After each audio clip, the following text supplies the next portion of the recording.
রাঘব বলরা লুটে পুটে খাওয়ার জন্য এবারের বাজেট করা হয়েছে। আওয়ামী লীগ নিজেরাই এই দুর্নীতির সাথে জড়িত বলে মন্তব্য করেছেন বিএনপির মহাসচিব মির্জা ফখরুল ইসলাম আলমগীর। আর বিপ্লবী ওয়ার্কার্স পার্টির সাধারণ সম্পাদক সাইফুল হক দাবি করেন, প্রস্তাবিত বাজেট বাস্তবায়নের ন্যূনতম ক্ষমতা এই সরকারের নেই। শনিবার রাজধানীতে এক আলোচনা অনুষ্ঠানে তারা এসব অভিযোগ করেন। জাসদের তাত্ত্বিক গুরু সিরাজুল আলম খানের প্রথম মৃত্যুবার্ষিকী উপলক্ষে জাতীয় প্রেস ক্লাবে এক আলোচনা সভার আয়োজন করে জাতীয় সমাজতান্ত্রিক দল জেএসডি। অংশীদারিত্বের গণতন্ত্রের কথা বলছেন। আলোচনায় অংশ নিয়ে বক্তারা বলেন, আর্থিক খাত নিয়ে বেসামাল অবস্থায় আছে সরকার। লুটপাট আর ভোট ডাকাতি কিভাবে করতে হয় তা এই সরকার করে দেখাচ্ছে।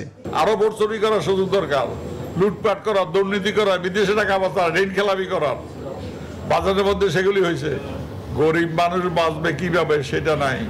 সরকারের মধ্যে চূড়ান্ত একটা বেসামাল পরিস্থিতি, অস্থির অনিশ্চিত পরিস্থিতির দিকে পুরো দেশটাকে সরকার এখন নিয়ে গেছে। নৈতিক কর্তৃত্ব নেই বলে, রাজনৈতিক ক্ষমতা নেই বলে এই বাজেট ও বাস্তবায়নে ন্যূনতম কোনো ক্ষমতা বর্তমান সরকারের নাই।